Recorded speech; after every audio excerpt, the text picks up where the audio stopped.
नमस्कार। आज मैं आपको शुक्राचार्य के संजीवनी विद्या की प्राप्ति की कहानी सुनाऊंगा। यह कहानी प्राचीन काल की है, जब देवताओं और असुरों के बीच ब्रह्मांड पर वर्चस्व स्थापित करने के लिए अनवरत युद्ध चल रहे थे। ये युद्ध इतने भयंकर होते थे कि दोनों ओर से भारी जनधन की हानि होती थी। देवताओं के पास एक बड़ा लाभ था। उनके पास ऐसी दिव्य शक्तियां थी जो उन्हें युद्ध में घायल होने पर शीघ्रता से ठीक कर देती थी, और कई तो ऐसे भी थे जिन्हें आसानी से मारा नहीं जा सकता था। दूसरी ओर असुर यद्यपि शक्तिशाली और वीर थे, युद्ध में मारे जाने के पर स्थायी रूप से मर जाते थे। इस असंतुलन के कारण असुरों को अक्सर हार का सामना करना पड़ता था और उनकी जनसंख्या धीरे धीरे कम हो रही थी। असुरों के महाज्ञानी गुरु शुक्राचार्य अपने शिष्यों की इस दयनीय स्थिति से अत्यंत विचलित थे। शुक्राचार्य भृगु ऋषि के पुत्र और दैत्यों के पुरोहित थे। वे न केवल एक प्रकांड विद्वान, तपस्वी और योगी थे, बल्कि ज्योतिष, नीति शास्त्र और सैन्य विज्ञान के भी महान ज्ञाता थे। उन्होंने अनुभव किया कि जब तक उनके शिष्यों के पास भी मृत्यु पर विजय प्राप्त करने की कोई विधि नहीं होगी, तब तक वे देवताओं से कभी नहीं जीत पाएंगे। शुक्राचार्य को ज्ञात था कि संजीवनी विद्या नामक एक अत्यंत रहस्यमयी और शक्तिशाली मंत्र है, जिसके द्वारा किसी भी मृत प्राणी को पुनः जीवित किया जा सकता है। यह विद्या केवल भगवान शिव के पास थी और इसे प्राप्त करना अत्यंत कठिन था। यह सिर्फ एक मंत्र नहीं, बल्कि आध्यात्मिक और भौतिक ऊर्जा के गहन ज्ञान का संयोजन था।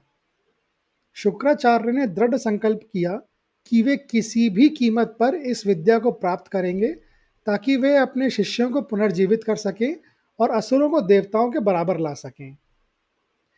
इस परम लक्ष्य की प्राप्ति के लिए शुक्राचार्य ने भगवान शिव को प्रसन्न करने के लिए कठोरतम तपस्या करने का निर्णय लिया। उन्होंने हिमालय की दुर्गम चोटियों पर एक एकांत स्थान का चुनाव किया और अपनी तपस्या आरंभ की। उनकी तपस्या की प्रकृति असाधारण थी।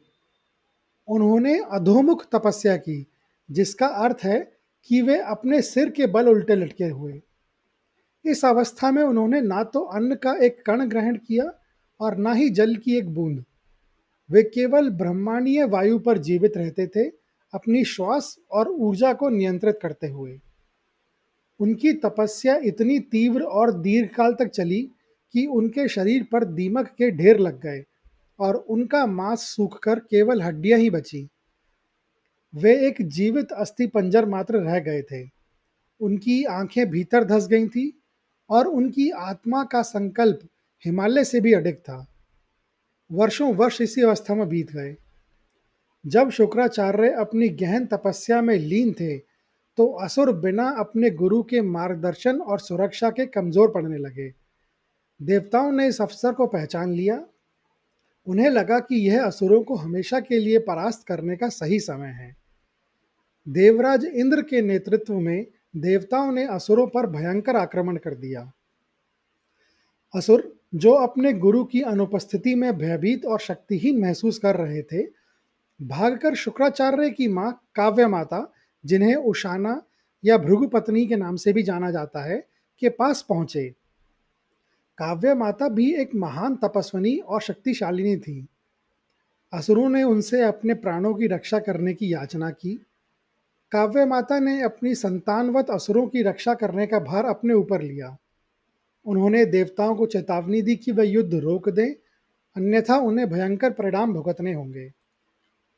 लेकिन देवराज इंद्र, वह तो अपनी शक्ति के मद में चूर थे। वह काव्यमाता की चेतावनी को अनसुना कर आक्रमण जारी कर रखते रहे। यह देखकर काव्य माता क्रोधित हो गईं। उन्होंने अपनी यौगिक शक्तियों का उपयोग किया, इंद्र को अपने स्थान पर ही जड़वत कर दिया। इंद्र अचेत और निष्प्राण से खड़े रह गए, उनकी सारी शक्ति लुप्त हो गई। इंद्र की ऐसी दशा देखकर भगवान विष्णु को हस्तक्षेप करना पड़ा।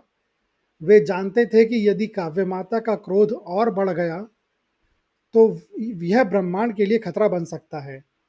अनिच्छा से भगवान विष्णु ने अपने परम अस्त्र सुदर्शन चक्र का प्रयोग किया और एक झटके से काव्य माता का सिर उनके धड़ से अलग कर दिया। उनका शरीर वहीं धराशायी हो गया। जब शुक्राचार्य अपनी तपस्या पूर्ण कर लौटे तो उन्होंने उस स्थान पर अपनी माता का निर्जीव शरीर पड़ा हुआ पाया। अपनी माता की ऐसी दारुण मृत्यु देखकर शुक्राचार्य का हृदय शोक और क्रोध से भर गया। वे जानते थे कि यह विष्णु का कार्य है।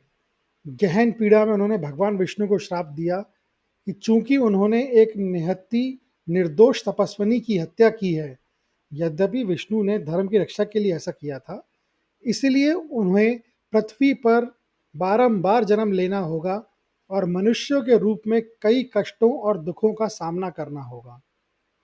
भारतीय पौराणिक कथाओं में भगवान विष्णु के दशावतार राम, कृष्ण आदि की अवधारणा का एक महत्वपूर्ण बीज इस श्राप में मिलता है।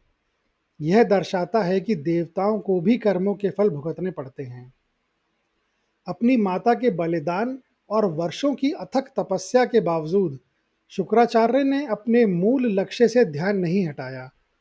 उन्होंने अपनी तपस्या को और तीव्र कर दिया, अपने दुख और क्रोध को अपनी एकाग्रता में बदल लिया। शुक्राचार्य की अतुलनीय निष्ठा, अटूट संकल्प और अपने शिष्यों के प्रति असीम प्रेम और त्याग को देखकर अंततः भगवान शिव प्रसन्न हुए। वे शुक्राचार्य के सामने प्रकट हुए। उनके शरीर की जीर्ण शीर्ण अवस्था और उनके तपस्या की गहराई को देखकर अचंभित रहे। भगवान शिव ने शुक्राचार्य को आशीर्वाद दिया और उन्हें संजीवनी विद्या प्रदान की। भगवान ने शुक्राचार्य को इस विद्या का संपूर्ण ज्ञान प्रदान किया, जिसमें न केवल मंत्र शामिल थे, बल्कि इसके पीछे के ब्रह्मांडीय नियम और इसके प्रयोग की सावधानियां भी थीं।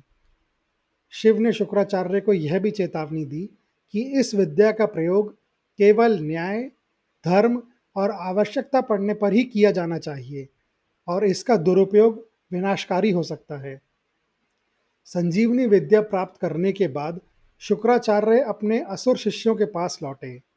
अब उनके पास एक ऐसी शक्ति थी जो युद्ध के समीकरणों को पूरी तरह से बदल सकती थी। युद्ध में जब भी कोई असुर योद्धा मारा जाता, शुक्राचार्य अपनी संजीवनी विद्या का प्रयोग करते और उसे तुरंत पुनर्जीवित कर देते। मृत असुर उठ खड़े होते और फिर से युद्ध करने लगते, जैसे उन्हें कभी कोई चोट लगी ही ना हो। इस नई शक्ति के कारण असुरों का मनोबल बढ़ गया। वे अब मृत्यु से भयभीत नहीं थे। देवताओं के लिए यह एक विकट समस्या बन गई। वे असुरों को मारते, लेकिन असुर फिर से जीवित हो जाते। युद्ध में देवताओं को अब स्थायी विजय मिलनी असंभव लगने लगी। देवता अत्यंत चिंतित हो गए। उन्होंने महसूस किया कि जब तक शुक्राचार्य के पास यह संजीवनी विद्या है, तब तक असुरों को हराना असंभव है। इस समस्या का समाधान खोजने के लिए उन्होंने गहन विचार विमर्श किया। यहीं से एक और प्रसिद्ध कहानी का जन्म होता है, जिसमें देवराज इंद्र बृहस्पति के पुत्र कच्छ को शुक्राचार्य के पास संजीवनी विद्या सीखने के लिए भेजते हैं। कच्छ शुक्राचार्य की पुत्री देवयानी को मोहित कर विद्या सीखने का प्रयास करते हैं, जो स्वयं में एक लंबी और मार्मिक कथा है। लेकिन शुक्राचार्य द्वारा संजीवनी विद्या प्राप्त करने की यह मूल कहानी, जिसमें उनके त्याग, उनकी माता का बलिदान और शिव के वरदान शामिल हैं, अक्सर कम ही सुनाई जाती है। यह कहानी शुक्राचार्य के केवल एक गुरु होने से कहीं अधिक दर्शाती है।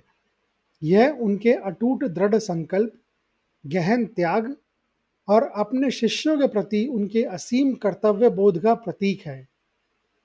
यह हमें सिखाती है कि कैसे एक व्यक्ति अपने लक्ष्य की प्राप्ति के लिए किसी भी बाधा को पार कर सकता है और कैसे ज्ञान और शक्ति का संतुलन ही वास्तविक विजय की ओर ले जाता है।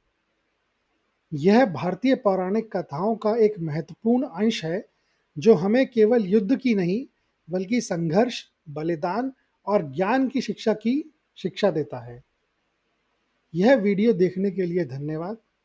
अगर आपको यह कहानी अच्छी लगी हो तो कृपया इसे ज़्यादा से ज़्यादा लोगों के साथ शेयर करें, लाइक करें और चैनल को सब्सक्राइब ज़रूर करें। कमेंट्स बॉक्स में लिखें। हर हर महादेव।